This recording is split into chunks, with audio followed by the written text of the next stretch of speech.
नमस्कार. आपण दिवसेंदिवस किती टेक्नॉलॉजीवर अवलंबलेलो आहोत ह्याचा स्वानुभव आज मला आला. ह्याच्या आधी मी एक अनुभव दुसऱ्यांना आलेला पाहिला होता. आज चुकून माझ्या हातातून फोन पडला आणि नेमका त्याचा डिस्प्ले खराब झाला आणि काहीच दिसत नव्हतं. मग नवीन घेण्यापलीकडे म्हणजे तो ओप्पोला जाऊन डिस्प्ले बदलायचा आणि तो खूप खराबच झाला होता. सगळीकडे हे झालं होतं आणि बरीच तसा तो खूप जुनाही होता. 3-1 वर्ष तरी नक्की झाली होती त्याला घेऊन. तर मग नवीन घ्यायचं ठरलं आणि मला वाटलं की नवीन घेतलं की इझी आहे. पण नवीन घेतला तर त्याने सिम कार्ड ह्याच्यामध्ये घातलं, कारण त्याच्यामध्ये तर काही दिसतच नव्हतं. सिम कार्ड ह्याच्यामध्ये घातलं तर इथून नंबरच येईना ह्याच्यावर, सिम कार्डवरचे ते ऑपरेट होईना आणि ईमेलचे पासवर्ड आठवत नव्हते. ह्या गडबडीत इतकं म्हणजे सगळंच विसरायला झालं. बरे नशिबाने मुलगी आली म्हणून बरं आहे. पेमेंट करायचं तर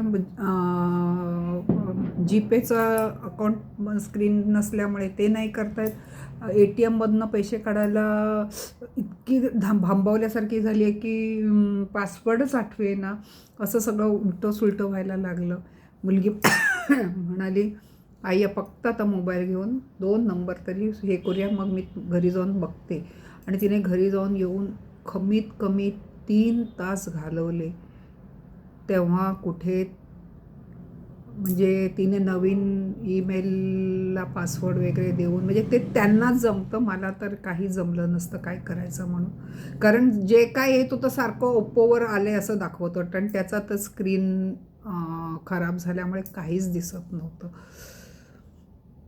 जवळजवळ 3 ते 4 तास पोरगी माझी ते घेऊन बसली आणि मला ह्यावेळेला आठवण आली ती 2021ला मी गावी गेले होते आणि एर्लाकुलमची गाडी उडुपीला आल्यावर त्या गाडीत मी चढले होते आणि त्या गाडीत एक मुलगा त्याचा वरती होता, तो सारखा वर खाली खाली वर करायचा आणि तो भांबावल्यासारखा मला जाणवत होता.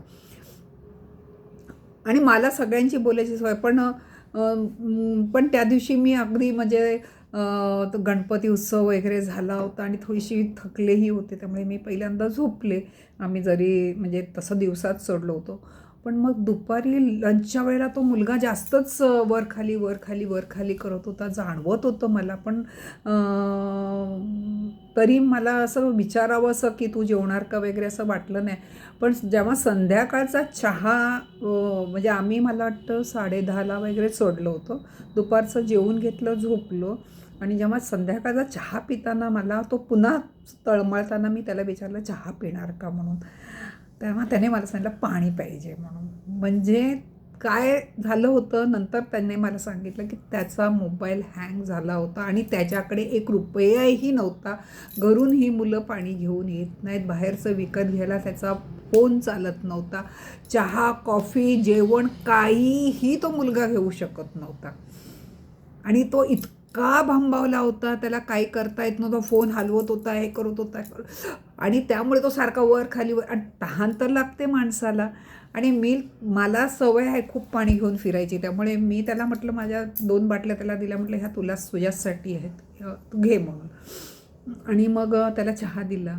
तेव्हा मग त्याला विचारलं तू काही खाणार का, आणि माझ्याकडे माझ्या मैत्रिणीने इडली डोसे दिले होते आणि पोळी भाजी पण दिली होती. मग रात्रीच्या ह्याला पण लागेल, दिवसाला पण लागेल म्हणून. तर तो मला म्हणाला मला इडली चटणीच द्या. मग त्याला इडली चटणी दिली.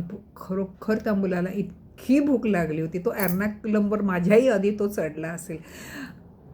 आणि मग पण मुलगा खरोखर खरा होता. त्याने ते तो हॉस्टेलमध्ये पुण्यामध्ये राहायला हॉस्टेलला आहे, त्याने सांगितलं. त्याचा तोडकं मोडकं केरलियन टाईपचं इंग्लिश आणि हे करून तो सांगत होता मला की त्याने त्याच वर्षी पुण्याला ॲडमिशन घेतलं होतं.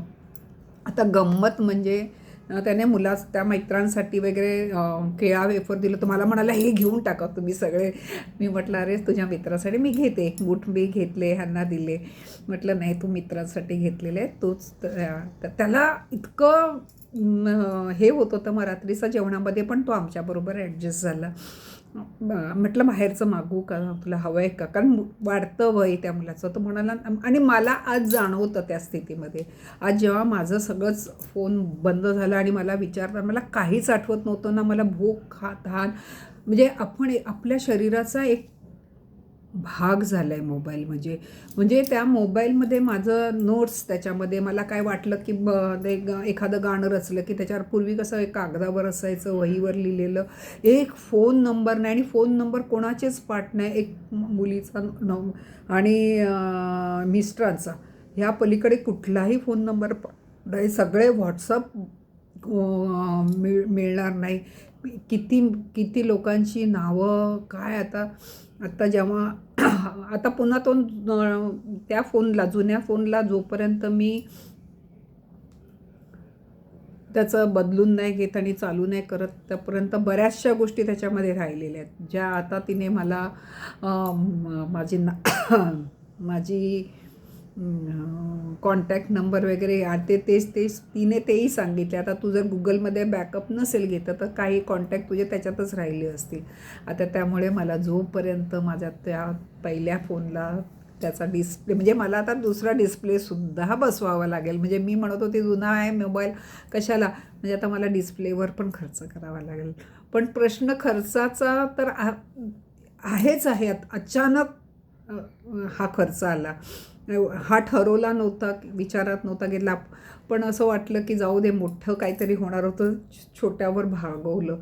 पण आपण किती आपल्या शरीराचा एक भाग तुटल्यावर किंवा दुखावल्यावर किती आपण गलितगात्र होतो, तसं ते एका मोबाईलमुळे गलितगात्र झालं आहे. कारण सगळी इन्फॉर्मेशन, सगळं काही त्याच्यामध्ये घातलेलं आहे. मला खरंच त्या मुलाची, केरळहून येणाऱ्या मुलाची आठवण आली. तो तर एवढा यंग होता, म्हणजे मला वाटतं 12वी का 11वीचं त्याने ॲडमिशन घेतलं होतं. म्हणजे 12वी होऊन मला वाटतं म्हणजे फर्स्ट इयरसाठी ॲडमिशन घेतलं होतं.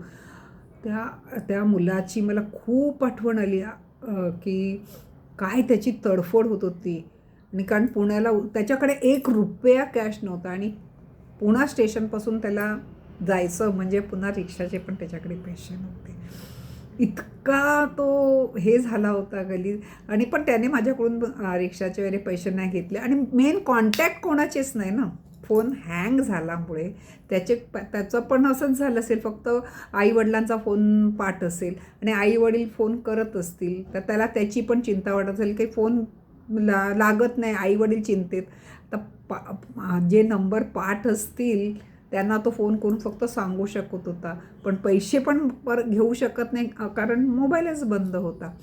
इतकं आपण गलितगात्र होतो. त्यामुळे ओव्हर डिपेंडन्सी ह्या टेक्नॉलॉजीवर खरंच करून उपयोग नाही, असं मला अगदी त्यावेळेलाही वाटलं होतं. आता मला स्वतःला वाटतं की नाही.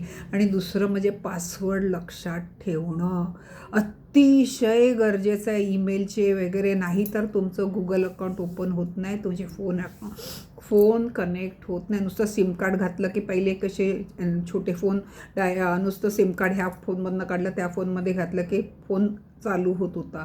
आता तसं ॲक्टिवेट होत नाही, त्याला सगळ्या गोष्टी द्याव्या लागतात. आणि पुन्हा ते फोन नंबर रिकवर करायला गुगल अकाउंटशी जोडणं आणि त्या गुगल अकाउंटशी जोडणं म्हणजे तुमचा पासवर्ड लक्षात असणं खूप गरजेचं आहे. हा माझा अनुभव आला म्हणून मी अगदी, आपण खूप टेक्नो फ्रेंडली होतो आहे का टेक्नो डिपेंडन्सी होते हे असं माझ्या मनामध्ये आलं. खूप आपलं टेक्नॉलॉजीवरचा डिपेंडन्सी खूप वाढत चालली आहे, खूपच वाढत चालली आहे. जर मी विचार केला मी 62व्या वर्षी जर एवढी डिपेंडन्सी झाली, कारण माझ्या काळामध्ये मोबाईल नव्हताच नव्हता. म्हणजे अगदी 50 नंतर मी मोबाईल हातात घेतला असेल. ज्या लहान मुलांपासून ज्या मोबाईलची सवय आहे त्यांचं पुढे काय होईल जर असा जर फोन अचानक हरवलाच किंवा पूर्ण डिस्प्लेच उडाला आणि पूर्ण डिपेंडन्सी त्याच्यावर असेल, पैशापासून, इन्फॉर्मेशनपासून, नंबरपासून सगळं त्याच्यामध्ये आहे. काय करणार परगावी वगैरे. आज माझी मुलगी, रविवार होता, मुलगी अवेलेबल होती म्हणून हे सगळं झालं. नाहीतर मी काय करू शकले असते. आणि आपण कोणाकोणाला काय काय इन्फॉर्मेशन द्यायची पण भीती वाटते. मुलगीच असल्यामुळे तिला मी सगळे ती जे जे विचारत होती, जसं जसं आठवत होतं तसं सांगत होती मी. देवा, खरंच खूप कठीण आहे हा मोबाईलचं असं मला वाटलं. म्हणून मी हे केला. तुम्ही माझं ऐकता त्याबद्दल मी खूप आभारी आहे. धन्यवाद.